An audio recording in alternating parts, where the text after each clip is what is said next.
So a few weeks back, I made a video about my Kawasaki Z900 RS. It was entitled something like, "Can a motorcycle be too perfect?" And the conclusion I came to was that the Kawasaki Z900 RS is pretty much perfect. The only thing it's lacking is a bit of character. So today, I'm going to set about adding a bit of character to the quack.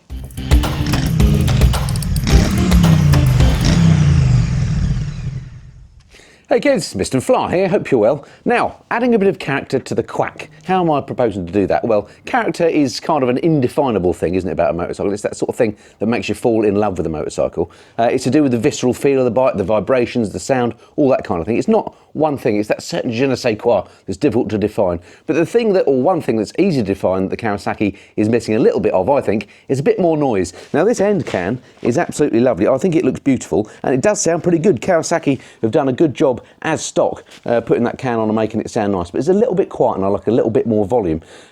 So what I'm planning to do is get some new headers fitted. If you look under the, and also decat the bike, if you look underneath the bike, you can see, as is common with so many modern bikes, we've got this massive catalytic converter under there, which not only sort of strangles the bike a bit in terms of power, but also muffles down the sound a bit, and there are ways you can get around that. So I got talking, fun enough, to a salesman at the local BMW dealer about this a few weeks ago, and he said, he used to work at a Kawasaki dealer, he said that something a lot of people did was replace the headers on the RS, so that basically decatting the bike, getting you a bit of extra power and unleashing a much better noise. So I thought, that sounds interesting. Did a bit of research on the web and came up with these. Well, it's a box. It's from a company called Delkevic, and they basically make, not only do they make 4x4 pipes that look like the original Z1 pipes on the Kawasaki. I didn't want those. I don't have any history with the original Z1, so I'm not. I just don't think those 4x4 pipes look that great. Although I know purists would argue with me and say that I should have bought those instead. But I quite like the look of that stock pipe. I'm quite happy just to get it decatted, get rid of that catalytic converter, and put some new headers on to unleash some of the sound. So that's the plan today. So as I say, bought these off the web. They're about, I think, £279. I'm going to take the bike up to Nigel's together with the exhaust, the headers, get him to fit them, and see if it makes any difference to that elusive thing, character. But before we get too carried away, I suppose I should just start up the bike here with the old catalytic converter fitted, just so I can do a before and after comparison. So I'll start it up now so you can see what it sounds like, and then we'll do the same once I get the bike back with the headers fitted. Right, just so there's no funny business, I'll put the mic exactly in the same position. I'll pop it on the camera there.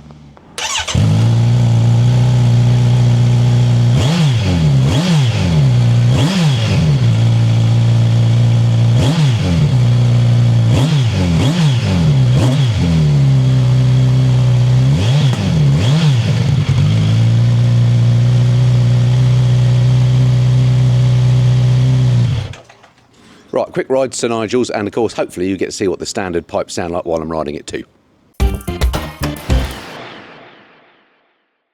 Well, what an absolutely beautiful morning for a ride up to Nigel's to get me exhaust headers fitted. Could summer be on the way? Let's hope so. Anyway, reason for sticking the camera on while I was riding up to Nigel's is so you can get a feel for the sound of the non-decatted exhaust.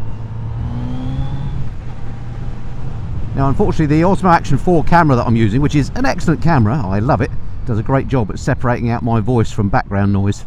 Might be the mic more than the camera, I don't know. So you may not hear much engine noise at all because it's very quiet, as I say, this standard exhaust setup on the Z900 RS. And when I do the same when I ride back from Nigel's to show you how it sounds with the decatted pipes, you may not hear any difference, but we'll see. It's worth a go, isn't it?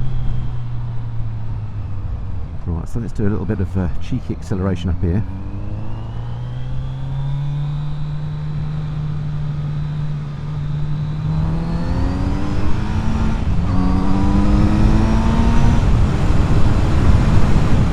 Okay, well all I can hear now is wind noise, so the chances of you hearing much of the pipe are slim, I guess. But anyway, that's the standard pipe for you. I shall enjoy the ride up to Motor Tunes, as I say, and get the header pipes fitted, and I shall speak to you on the way back and see what the difference is. Alright, so wind on a few hours and I've just picked the bike up from Nigel's, and I said to Nigel, has it made much difference to the exhaust in terms of noise, those headers? And he said, well, it's a bit spicy now. So let's see what you think.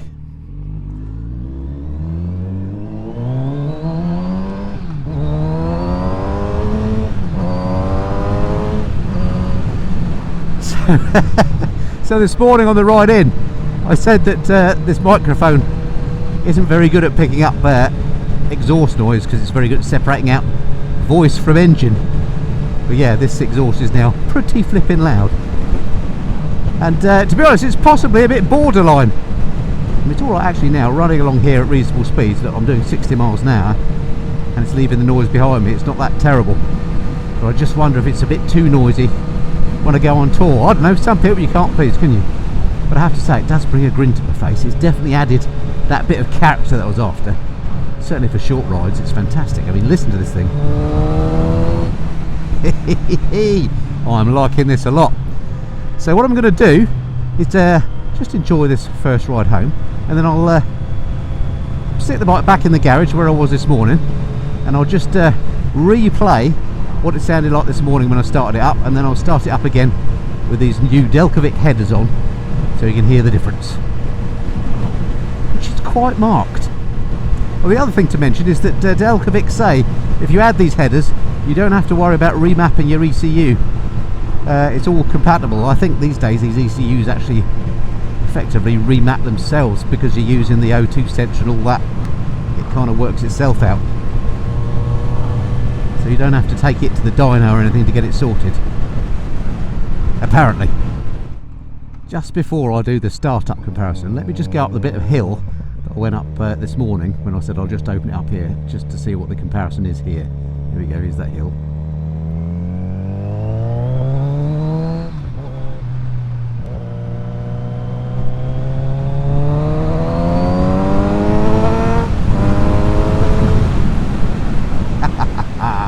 Excellent.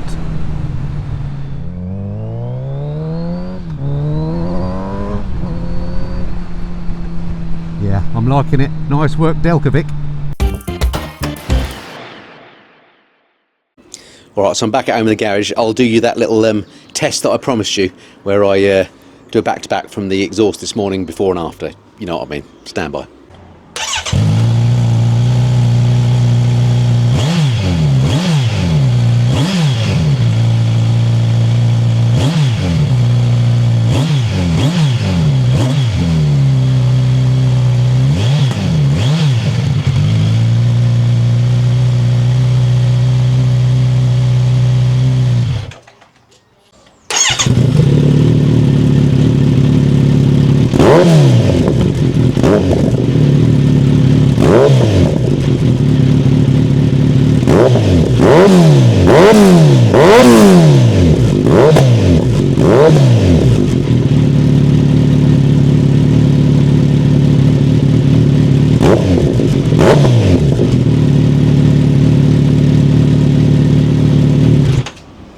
So I think we can say it's mission accomplished with the old adding character to the Quack mission.